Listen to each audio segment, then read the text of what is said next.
Paris Saint-Germain face à l'Atlético de Madrid, ils ont tout tenté. Je ne sais pas si je peux en vouloir à cette équipe du Paris Saint-Germain, mais ils sont malchanceux dans cette compétition.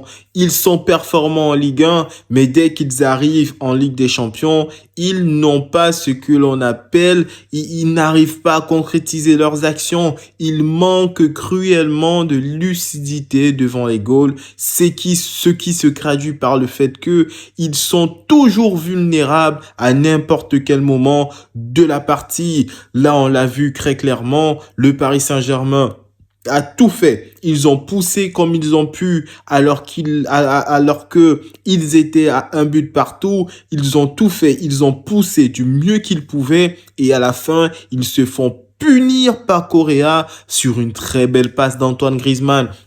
Franchement, on se rend compte que depuis qu'il a pris sa retraite internationale, il est devenu plus impliqué dans le projet de l'Atlético de Madrid. Et ça fait plaisir. Franchement, le Paris Saint-Germain, à plusieurs reprises, ils ont eu l'opportunité de crucifier cette équipe de Madrid. Ils ont eu l'opportunité par l'intermédiaire de Barcola, par l'intermédiaire d'Hakimi, par l'intermédiaire d'Ousmane Dembélé. Franchement, ils ont eu plein d'actions qui auraient pu leur amener des buts, mais ils n'ont pas réussi. Ils n'ont pas réussi à planter ce but-là qui aurait pu, un tant soit peu, les mettre à l'abri et ils se sont fait punir de la plus belle des manières sur une action de but. Je ne comprends pas pourquoi Bradley Barcola, je sais pas.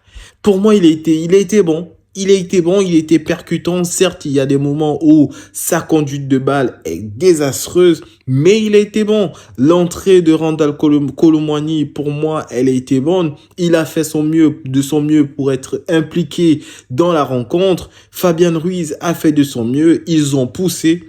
Est-ce que l'on peut leur reprocher le fait de pousser dans les derniers instants d'une rencontre pour mettre ce but-là? Sérieusement, est-ce que l'on peut leur reprocher ça?